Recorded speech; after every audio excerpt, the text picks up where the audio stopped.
Pecha Kucha 136, The Shadow Out of Time, and IronMan Extremis. If the audio sounds a little different this time, it might be because previously I've been using the inbuilt microphone on my Mac, not my Snowball microphone, which they're basically in the same place, but it might just come through differently. We'll find out. Right, so the Invincible Iron Man first. This is a strange story. I feel like I've read it before, but I know I haven't because it starts differently. The events are different, but ultimately the story is the same. It's a strange one. It starts with a woman whose name escapes me. She creates this extremist virus that basically turns a normal person. It gives them superpowers. And Iron Man finds one of these people, gets wrecked, and then he takes this extremist thing, and then he gets superpowers, and that's basically the plot in a nutshell.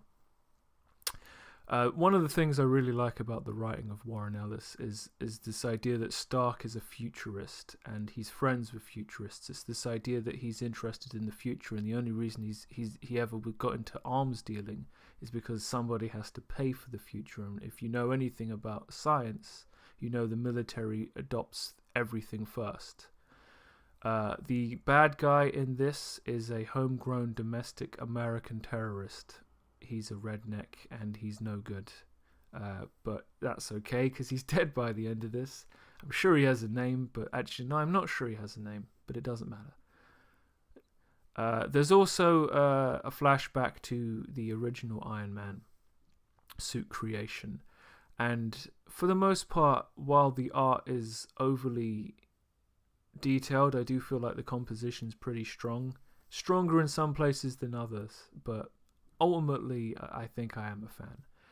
But the ultimate blowback of this narrative is that, like some of the previous Avengers before him, Iron Man comes out of this with all kinds of special abilities. Like Tony Stark can communicate over the phone using his mind, and he can think his way into satellites and all kinds of crazy shit.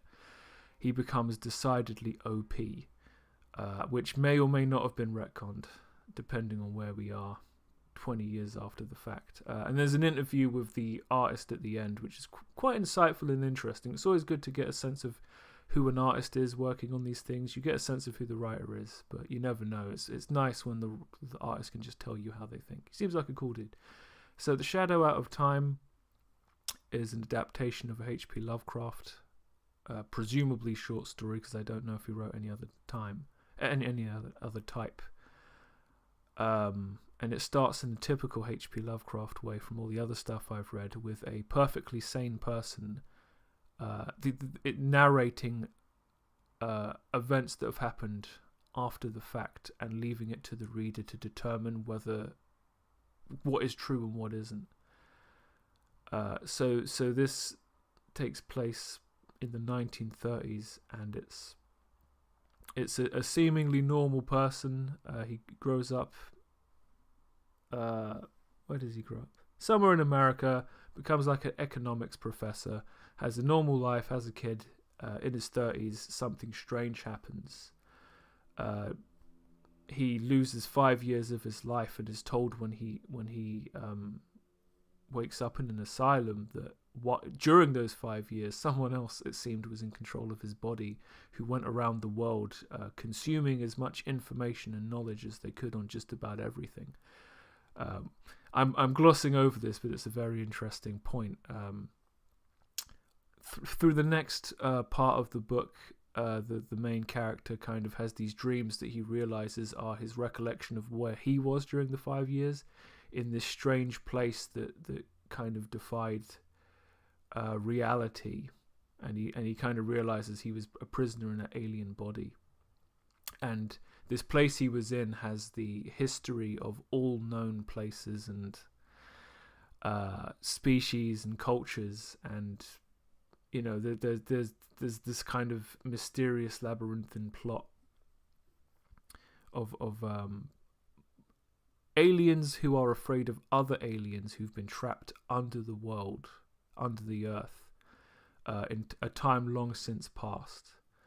And this is where you get that typical H.P. Lovecraft tentacle monster thing. I'm not sure quite how specific Lovecraft is with the explanations and how much is the artist's renditioning of it.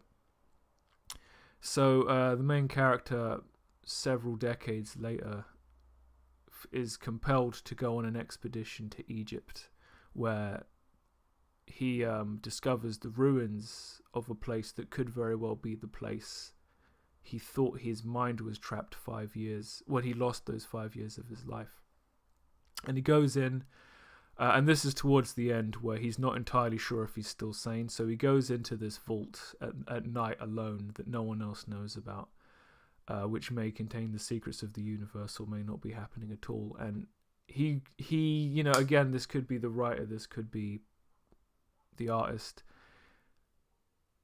his representation of this. He's chased by a monster as he leaves, as he discovers the secrets of the universe, and all of this information is left to the main character's son. It's good stuff for H.P. Lovecraft. I'd recommend reading it, but only if you're a fan of the kind of stuff H.P. Lovecraft does.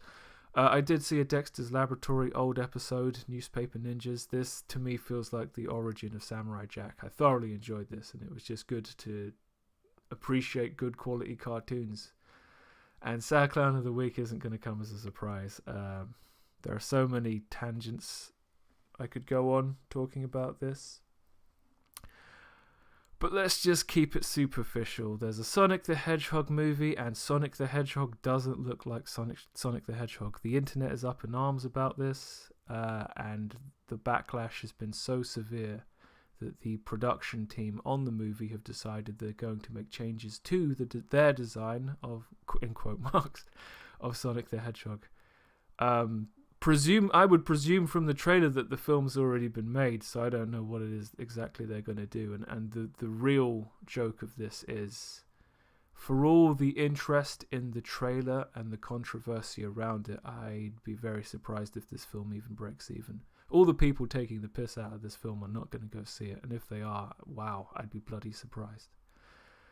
So that brings us to the end of Pecha Kucha 136, and I will see you next time.